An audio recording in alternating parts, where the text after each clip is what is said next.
Assalamualaikum warahmatullahi wabarakatuh.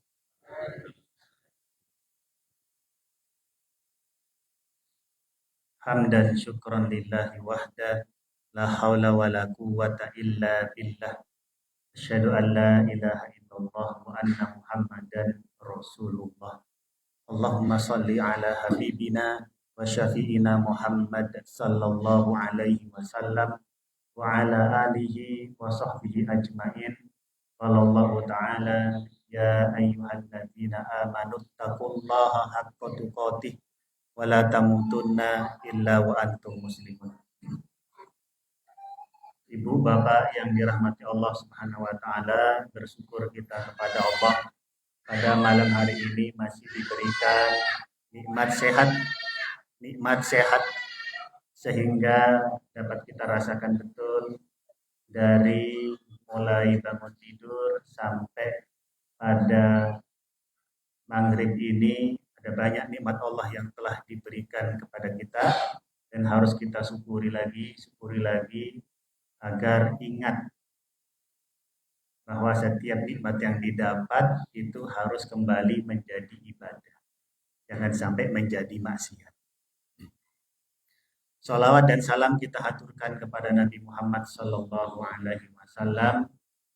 Semoga dengan banyak mengucapkan salawat, kelak pada hari penghisapan kita termasuk umatnya yang mendapatkan syafaat dari beliau.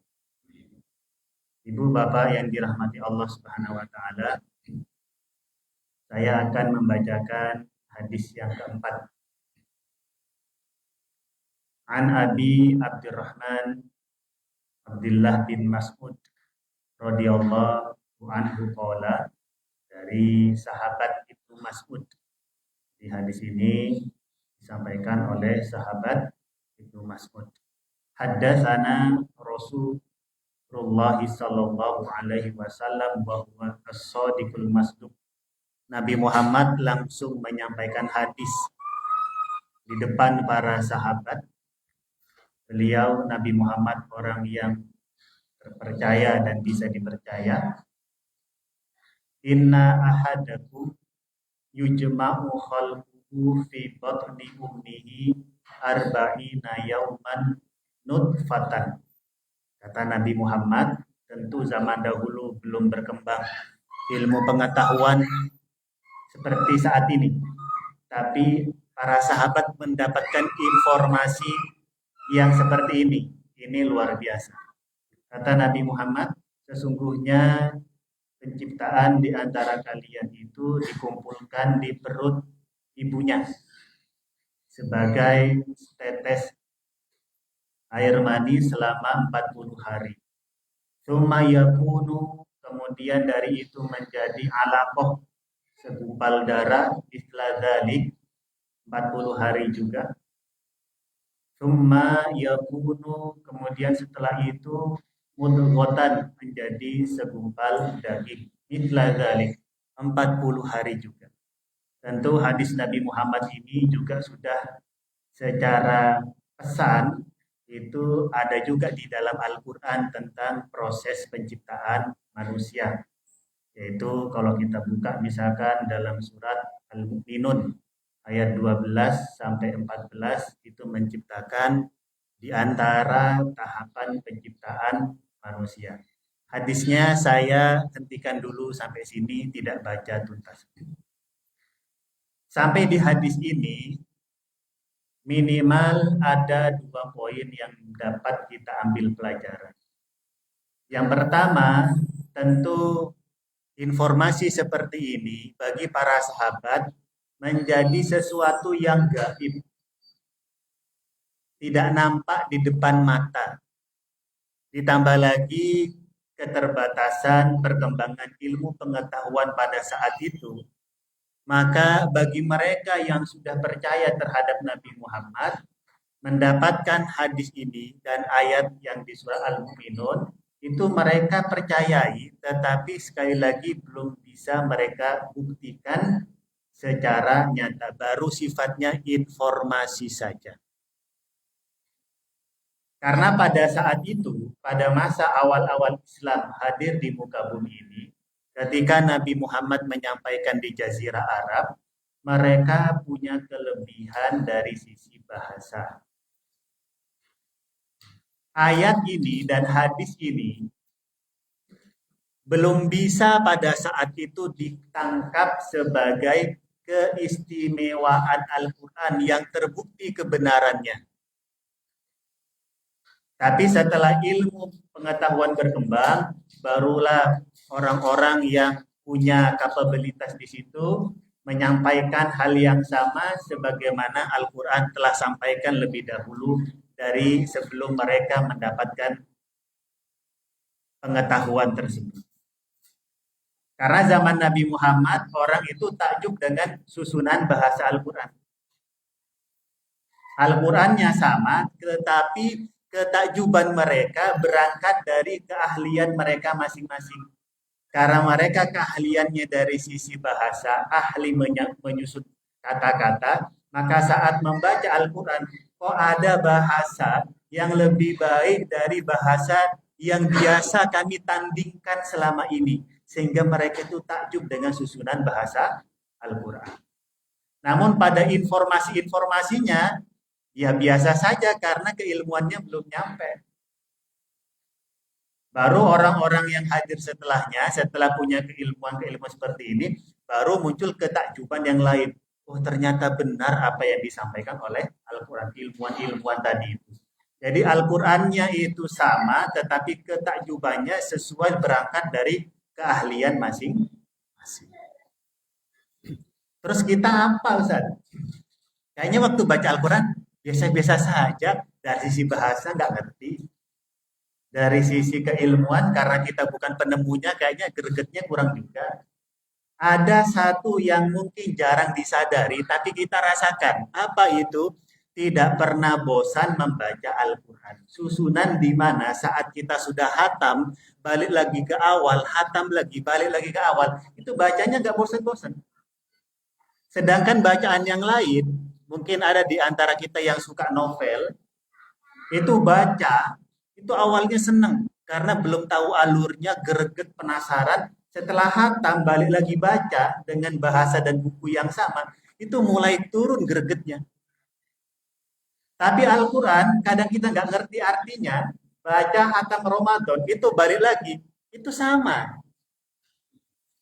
Padahal kita bukan orang Arab, apalagi orang Arab. Ini diantara keistimewaan bagi kita orang awam Indonesia yang nggak ngerti bahasa Arab, bahkan juga belum tentu punya keahlian di bidang-bidang yang disampaikan di dalam Al-Quran. Nah, ini kita bolak-balik ada yang berapa Ramadan kemarin hatam 4 kali Ustaz. Nggak bosen, nggak tahu kenapa saja jalan aja. Padahal disuruh baca yang lain, baca lagi, oh, bosen saya, udah selesai. Ini diantara keistimewaan jamaah yang dirahmati Allah Subhanahu Wa Taala itu poin pertama. Jadi satu memang informasi awalnya memberikan edukasi, begini loh tahapan penciptaan manusia. Tetapi di balik itu ada ijaz Al-Quran, keistimewaan Al-Quran. Kebetulan tesis saya S2 itu meneliti ini. Jadi keistimewaan Al-Quran dari sisi bahasa dan ilmiah tadi itu dari zaman Nabi Muhammad sampai sekarang semua buku yang ada literasinya saya baca dan macam-macam itu memang ada hubungannya dengan perkembangan ilmu pengetahuan. Jadi awal-awal itu dari sisi kebahasaan. Bahkan Umar bin Khattab itu tertarik kan dari sisi bahasanya dulu, bukan dari sisi artinya. Kalau dari sisi artinya mungkin setelah percaya udah mulai tertarik. Kemudian poin yang kedua, jamaah yang dirahmati Allah, selain kita memahami ijaz Al-Quran, yang kedua, hadirnya informasi ini itu sebagai bentuk ketaatan kepada Allah, hendaknya kita mentaati orang tua kita yang kita tidak menseleksi, tidak bisa mencari, tidak bisa memilih. Allah yang memutuskan, kamu akan lahir dari bapak dan ibu ini. Silakan taati mereka.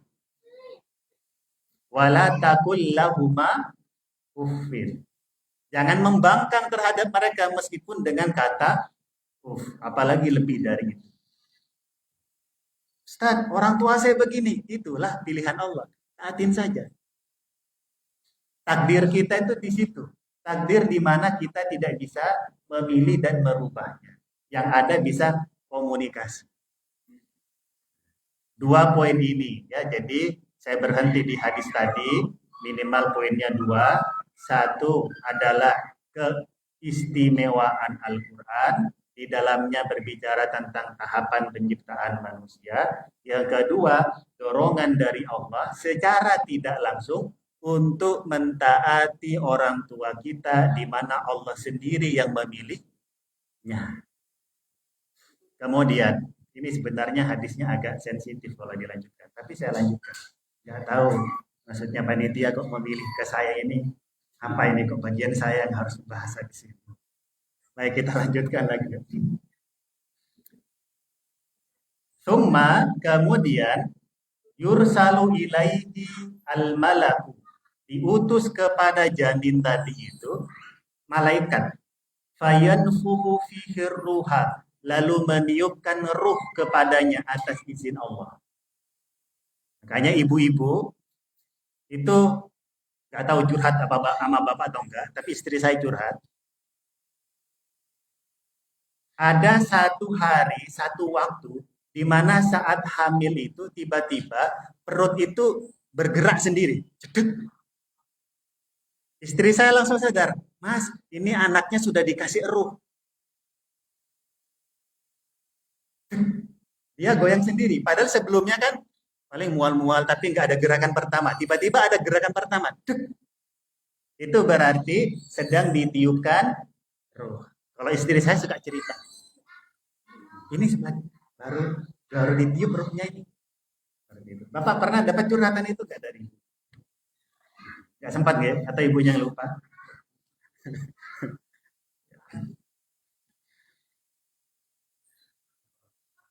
Wa yu'maru bi arba'i kalimatin. Kemudian ditulis untuk orang ini yang ada di perut ibunya di Lauhul Mahfuz. Dari awal sampai nanti mati itu sudah ditulis takdirnya. Apa saja itu? Pertama, rizkinya. Kedua, ajalnya, kapan mati. Ketiga, amalnya. Kemudian yang keempat dan kelima adalah kecelakaan atau kebahagiaan. Kabar tidak baik dan kabar baik. Kalau gitu, karena sudah ditakdirkan Ustaz, tak santai-santai sajalah. Nanti kalau emang takdir saya ini, saya minum, pasti saya minum. Diam aja sampai akhir. Gak diminum-minum. Gimana Ustaz? Badan saya nggak gerak-gerak sendiri. Harus ada usaha, harus ada usaha. Saya lanjutkan lagi, ini lebih sensitif lagi. Fawallahi, demi Allah, alladzi la ilaha gairuh, yang tidak ada Tuhan selainnya, inna ahadakum, sesungguhnya di antara kalian, layak malu bi amali ahlil jannati, ada yang mengerjakan amalan-amalan penduduk surga. Baik amalan, baik. Hatta ma yakunu bainahu wa bainaha illa dira'un. Sampai antara dirinya dengan surga itu tinggal hitungan hasta. Dira. Fayasbiku alaihil kitabu. Tapi sudah didahului untuknya ketetapan di Lauhul Mahfuz bahwasanya orang ini penduduk neraka. Fayamalu bi amali ahlin nari fayadkhulahu. Maka di akhirnya dia melaksanakan amalan ahlu neraka, maka dimasukkan ke dalam neraka. Su'ul khotimah. Begitu juga sebaliknya. Ada orang jahat, melakukan amalan-amalan ahlu neraka.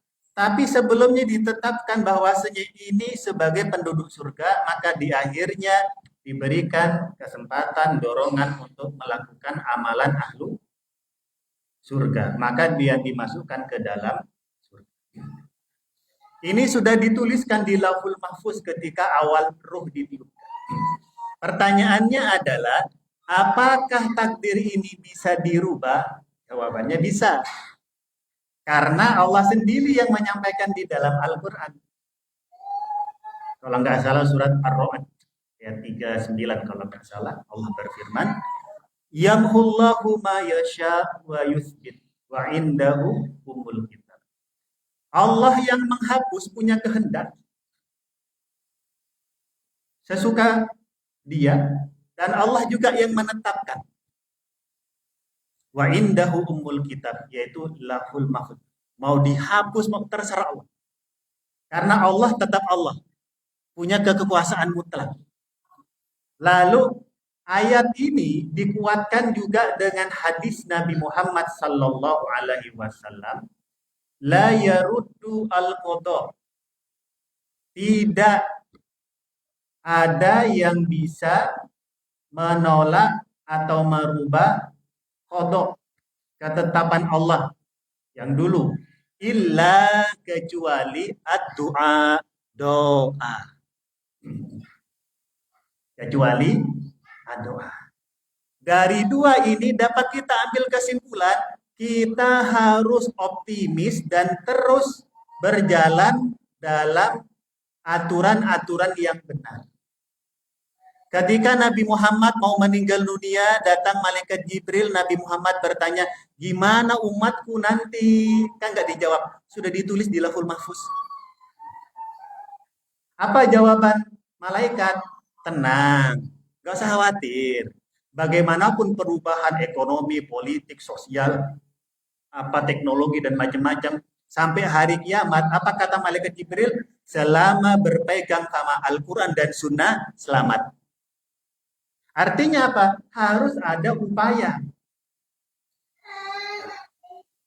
Harus ada upaya. Kemudian Allah tidak meminta pertanggungjawaban terhadap kita apa yang kita lakukan tapi tidak kita sadari. Contoh, kayak misalkan puasa, tiba-tiba lupa. Ada kita tidur, tapi dalam tidur itu ternyata nendang orang lain sampai orangnya jatuh. Apakah jadi dosa? Tidak, kan kalau tidur itu nggak dicatat. Jadi apa yang kita lakukan secara sadar, itulah yang kita tanggung jawab nanti. Kemudian kembali lagi, apa yang dilakukan oleh Nabi Muhammad dan para sahabat, meskipun mendapatkan informasi ini dalam kehidupan sehari-hari mereka, karena mereka yang paling dekat dengan Allah dan sudah mendapatkan titel radhiyallahu anhu wa radu. Coba bagaimana Nabi Muhammad dari sisi ajal, mati tidak ketika perang. Apa yang dilakukan oleh beliau? Pakai baju besi. Nah, kalau bukan waktunya mati ya nggak mati. Pakai baju besi beliau. Artinya apa? Ada usaha. Karena kita nggak tahu takdir kita itu apa, kemudian berusaha menjemput takdir yang lebih baik. Itu juga yang dilakukan oleh Umar bin Khattab ketika menjadi khalifah. Datang ke negeri yang lain ada wabah, kemudian gak jadi masuk, lalu ditegur oleh gubernurnya, ya khalifah, kau takut?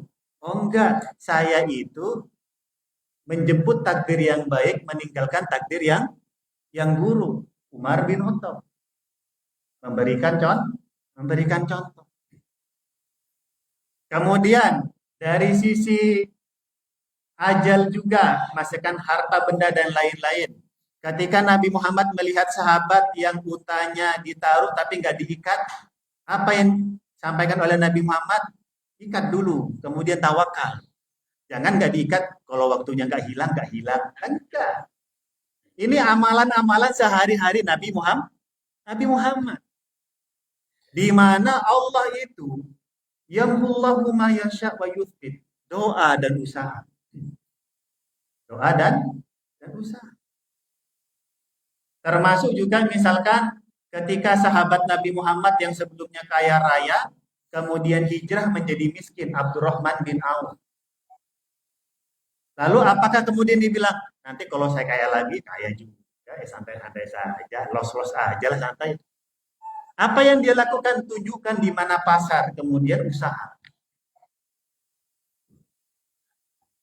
Dari sini dapat diambil kesimpulan, maka mulai sekarang itu hendaknya kita betul-betul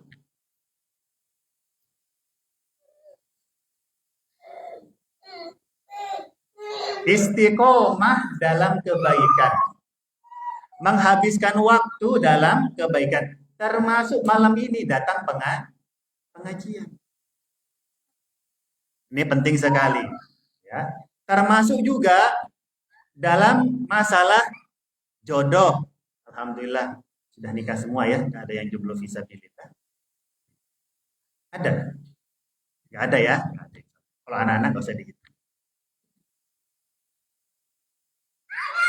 Apa kata Nabi Muhammad? Kalau laki-laki mau nikah, tungkahul mar'ah li'ar, kita tahu semua itu. Bahkan yang baik-baik dapat yang baik. Yang tidak baik dapat yang tidak baik. Tetapi dengan kekuasaan Allah, meskipun demikian, saya tetap Allah punya kekuasaan. Yang baik bisa saya jodohkan sampai yang tidak baik. Karena saya tetap Allah. Siapa itu? Nabi Nuh. Kurang baik apa Nabi Nuh? Ada juga yang tidak baik, laki-lakinya dijodohkan sama yang baik. Firaun. Tapi secara umum yang baik-baik ketemu sama yang baik. Ayo usaha. Nah, di sini, jadi sekali lagi, optimis. Amalan Nabi Muhammad dan para sahabat adalah berusaha. Kemudian jangan lupa berdoa. Doa ini tentu maknanya umum. Ada yang doa kita lakukan sendiri. Tentu dengan formulir-formulir dalam tanda kutip yang sudah diajarkan oleh Nabi Muhammad. Contohnya misalkan kalau mau berdoa, didorong kepada kita untuk angkat tangan. Karena Nabi Muhammad mencontohkan demikian. Allah itu malu tidak mengabulkan doa seorang hamba jika saat berdoa mereka mengangkat tangan. Kemudian, adik, mau yang HP lebih bagus? Ini kameranya ada 5. Meskipun belum tentu lebih jernih. Ini nih, pakai ini aja. Mau nggak ini? Ini kameranya 5 ini. Meskipun hasilnya belum tentu lebih bagus.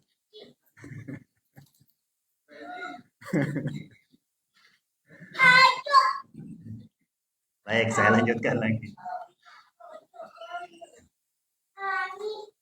HP mana tadi? Selain HP? Kamera, sampai mana tadi? Baik, saya lanjutkan lagi. Bismillahirrahmanirrahim. Berdoa itu tentu caranya macam-macam. Ya tadi diantaranya adalah angkat tangan. Kemudian yang kedua, diantara yang diajarkan oleh Nabi Muhammad adalah ketika berdoa itu hendaknya disisipkan nama Allah. Sesuai dengan permohonan yang kita sampaikan. Lalu dari nama-nama Allah yang ada, yang cocok itu apa? Dan ini Allah sampaikan langsung di dalam Al-Quran. Walillahi asma'ul husna fada'uhu biha. Allah itu punya nama-nama yang baik. Berdoalah menggunakan nama tersebut. Yang pengen kuat kerjanya, gak gampang lemes. Ya Qawi. Yang pengen hartanya nambah. Apa yang paling cocok? Ghani. Tapi yang secara umum Ar-Rahman, Ar-Rahim. Ini tentang masalah doa. Optimis. Doa, usaha, tawakal. Itu amalan Nabi Muhammad dan para sahabat. Kemudian tentu ini saja nggak cukup. Kalau dalam kehidupan sehari-hari, ketika interaksi, itu ada yang namanya ketidakcocokan. Mengapa muncul ketidakcocokan? Karena setiap orang punya karakter masing-masing. Anak kita saja, dari bapak yang sama dan ibu yang sama, itu karakternya berbeda. Sehingga saat mereka berinteraksi, ada cekcok. Itu baru anak kecil. Nanti kalau udah mulai dewasa, mulai kehitung salah dan benar. Apalagi dengan anak orang lain. Makanya nggak heran kalau misalkan anak MI, anak SD, atau beberapa tingkatan yang di atas itu wali-wali murid, wali-wali santri itu protes ke wali kelas. Gimana ini? Anda mendidik anak saya kok seperti ini? Anak-anak saya ini diginiin sama anak orang lain. Pertanyaannya bagus. Cuman kalau dipikir lagi, ya mau gimana lagi, karakternya berbeda. Yang bisa kita usahakan adalah meminimalisir. Hilang nggak mungkin. Cuma kan wali kelas nggak tega ngomong sama wali murid. Ibu, bapak punya anak berapa? 4. Gimana? Didikan dengan langsung yang sangat ketat itu, mereka adem-adem nggak? Enggak. Apalagi banyak ngumpul seperti ini. Tetapi bukan berarti kemudian dihilangkan. Berusaha seminimal. Tapi mindset hilang itu nggak mungkin. Ini yang kemudian disadari sebagai seorang bapak dan ibu. Sehingga anak saya pun demikian juga. Awalnya kita didik ulang-ulang, hadiahnya macam-macam kalimatnya. Oh ini dari mana dapatnya ini? Ya kita kadang-kadang memaklumi kemudian berusaha memperbaiki lagi. Begitu. Dan setiap usaha yang dikarenakan Allah Subhanahu wa taala memiliki nilai ibadah. Ustadz, saya didolimi Ustadz. Nah orang kalau ada didolimi, itu kelompoknya itu ada 2. Ada kelompok pertama, pokoknya saya tagih nanti sampai akhirat. Saya tagih Ustadz, saya didolimi. Karena saya tidak bisa membalas. Karena pertama secara kekuatan kalah, secara uang kalah, secara status sosial kalah, secara status keagamaan kalah. Dan dia punya lebih semuanya dari saya nggak bisa balas. Ada orang-orang yang secara hati itu nggak bisa memaafkan. Saya tuntut nanti di akhirat. Boleh nggak? Boleh, karena ada fasilitasnya. Hadisul muflis. Tapi sekali lagi ini fasilitas. Nabi Muhammad bersabda, "Atadaruna mal muflis?" Wahai para sahabat, kalian tahu nggak siapa itu orang yang bangkrut? Qalu, mereka menjawab, "Al-muflisu fina man la dirham lahu wala mata." Orang yang rugi, bangkrut di antara kami adalah orang yang tidak punya uang dan tidak punya harta benda. Lalu Nabi Muhammad meluruskan, faqala innal muflisa min ummati, sesungguhnya orang yang bangkrut dari umatku, man ya'ti yaumal qiyamati, mereka yang datang pada hari kiamat, bisolatin wa siyamin wa zakatin, bawa pahala solat, bawa pahala puasa, bawa pahala zakat, tambah lagi bawa pahala haji. Kemudian bawa pahala umroh. Bawa pahala sedekah. Banyak pahalanya. Tapi semuanya hilang sedikit demi sedikit. Waya biqad syatamahad. Tapi dia juga bawa ke akhirat dosa mencela, mencaci yang belum tuntas waktu di dunia. Belum dimaafkan sama orang lain. Wa qadhafa hada, memfitnah. Wa akala malahada, makan harta orang lain.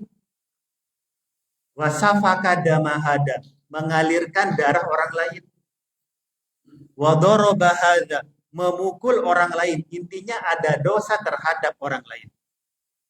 Fayu'ta hadza min hasanatihi wa hadza min hasanatihi, maka kebaikan orang tadi itu diberikan kepada orang yang pernah dia didolimi di dunia dan belum selesai, sesuai dengan kadar kedoliman yang telah dia lakukan pada saat itu. Itu kalau satu orang. Kalau ngantri 1.000 orang, ngantri 1 juta orang, maka kasih semuanya.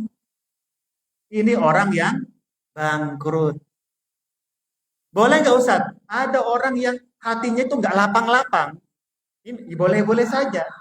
Mau gimana lagi? Karena ini ada fasilitasnya. Tapi sekali lagi dia hanya dapat sesuai dengan kadar kedoliman yang dia terima pada saat itu.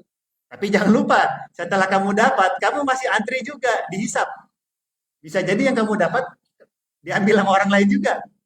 Kalau kamu suka ngedolimi waktu di dunia, maka hati-hati sekali dosa terhadap orang lain. Kalau dia tidak terima, diambil nanti di akhirat. Tapi ada kelompok orang yang kedua, ini bentuk kehati-hatian kita. Supaya nanti sampai meninggal dunia, itu husnul khotimah. Yang kedua, ada kelompok orang-orang yang ketika didolimi, dia memiliki kemampuan untuk memaafkan. Ada seperti itu. Dan yang paling bagus lagi, padahal dia punya kemampuan membalas, tapi dia nggak balas. Saya memaafkan. Ini kan hebat. Menahan dua gejolak. Satu, saya mampu, tapi tahan. Dua, memaafkan dia. Ada orang memaafkan, dengan modal mau balas gak mampu, gimana lagi, ya sudahlah tak maafkan. Ini lebih baik yang pertama, lebih utama yang pertama. Makanya kalau kita orang tua ini, orang yang dewasa salah ditegur sama anak kecil yang kebetulan tegurannya kok pas sama kita, itu langsung oh iya makasih, nggak usah yang alasannya macam-macam. Saya lebih tua. Wah itu mau kemana itu? Saya lebih tua. Kamu ini wah nggak sopan. Padahal itu salah satu hidayah Allah yang kita minta ihdinas siratal mustaqim, ihdinas siratal mustaqim itu. Ada orang yang diberikan kelapangan hati. Dan ini berkaitan dengan kisah Abu Bakar As-Siddiq. Setiap hari beliau ngasih, kalau sekarang mungkin santunan beasiswa terhadap salah satu keluarganya bernama Mistah bin Utsatsa, tapi Mistah bin Utsatsa termasuk orang yang juga ikut memfitnah Siti Aisyah berzina. Sebagai bapak dengan manusia yang normal itu marah. Wajar. Sampai bersumpah, wallahi demi Allah mulai sekarang saya putus tunjangannya. Lalu Allah menegur Abu Bakar dengan turunnya ayat Al-Quran. Dan teguran ini bukan sebagai bentuk kebencian, tetapi kasih sayang Allah terhadap Abu Bakar. Sebab beliau itu sohib dengan Nabi Muhammad. Dijamin masuk surga tanpa hisab. Surganya paling atas. Tidak pantas buat orang yang masuk surga tanpa hisab. Surganya paling atas. Sampai meninggal dunia, pada dirinya ada kebencian. Gak pantas. Maka ditawarkan sama Allah turunnya ayat Al-Quran. Allah berfirman.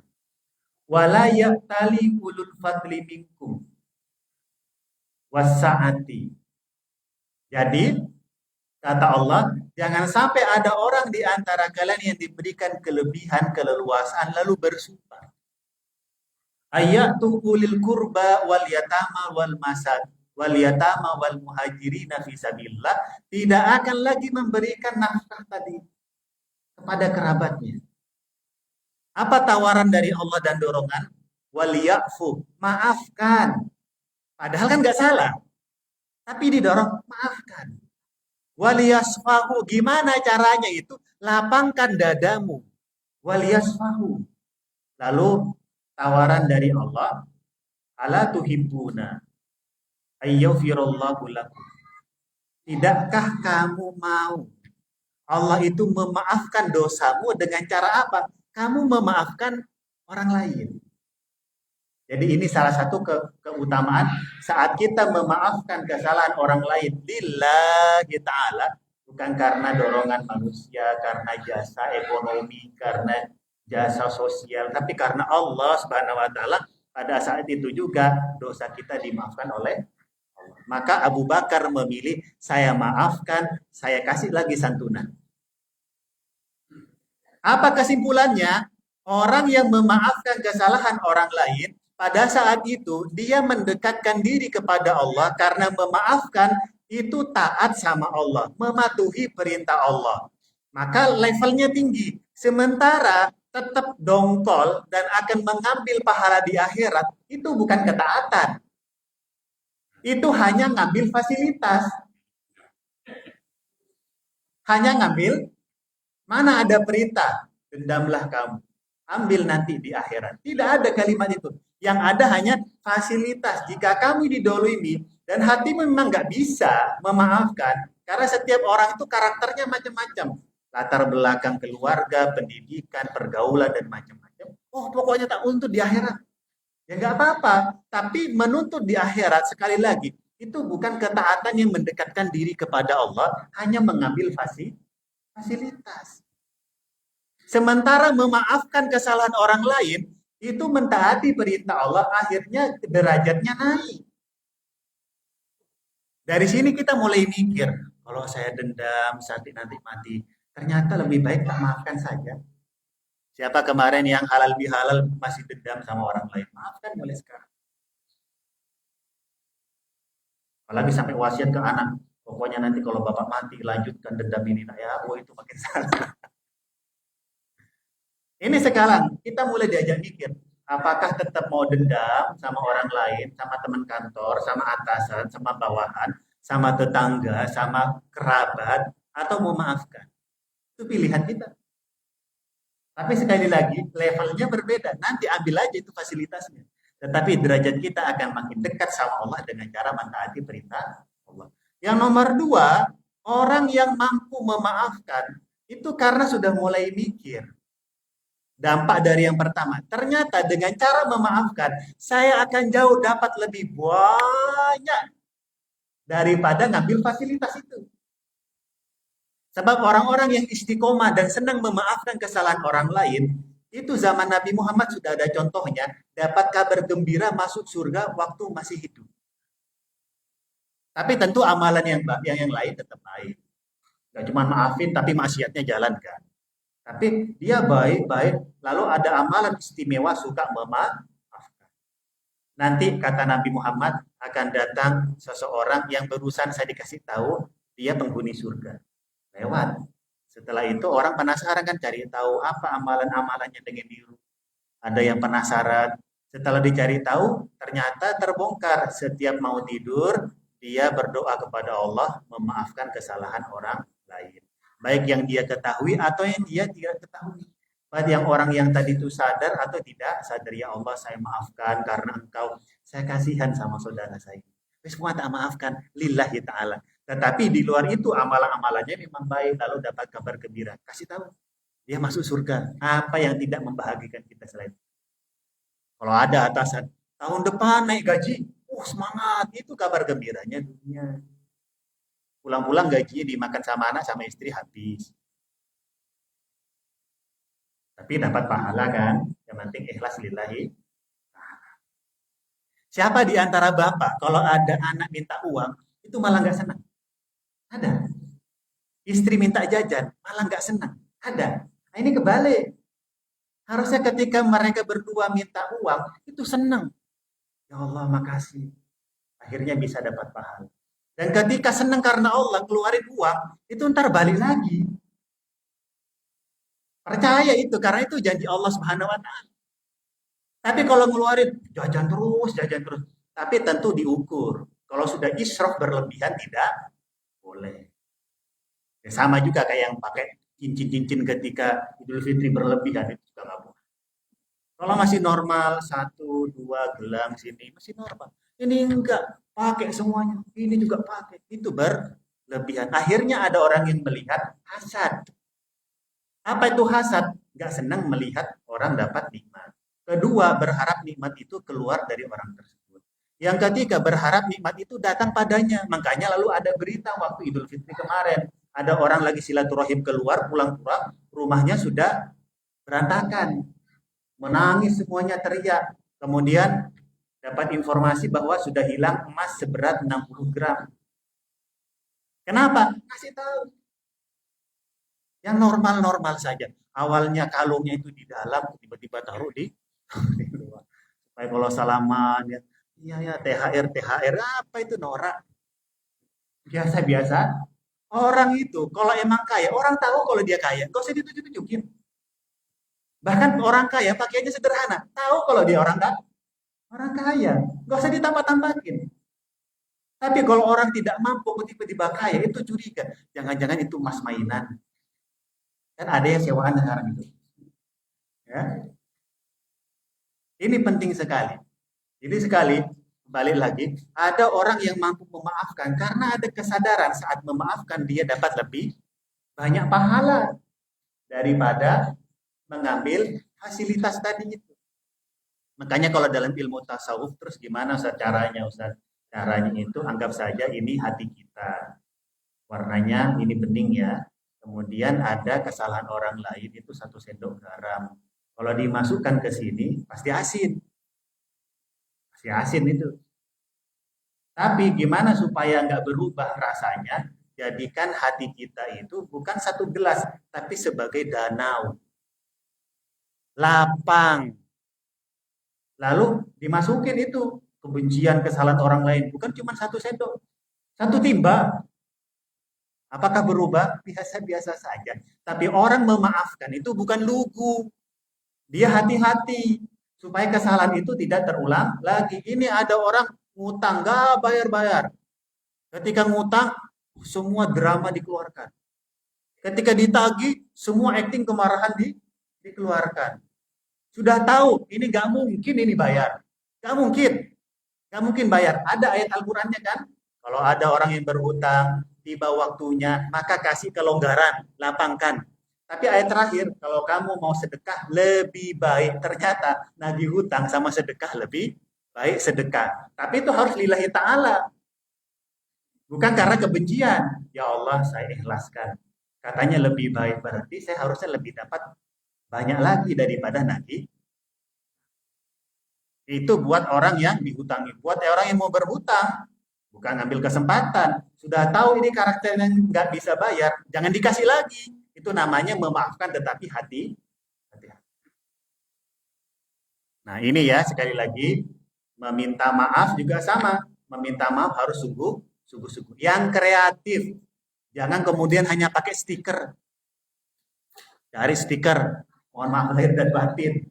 Habis itu kosong-kosong. Enggak, saya maafkan. Loh gimana Ustaz, saya sudah minta maaf tapi enggak dimaafkan. Yang kreatif. Kalau emang salah sama tetangga, pertama yang dibaikin adalah anak tetangganya dulu.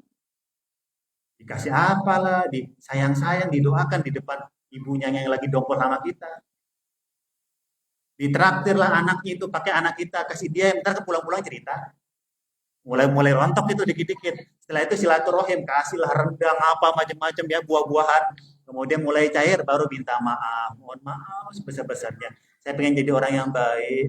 Doakan ya, mudah-mudahan yang kemarin yang pertama dan terakhir. Gitu aja dipikirin, udah saya maafin. Yang kreatif, jangan cuma sekali. Ya sudahlah Ustaz, memang takdir saya nggak bisa dimaafkan. Nggak bisa. Harus keren. Wallahu a'lam bissawab.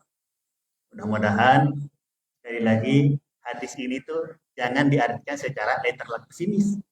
Lihat bagaimana Nabi Muhammad dan para sahabat mengamalkan, melaksanakan kehidupan mereka sehari-hari.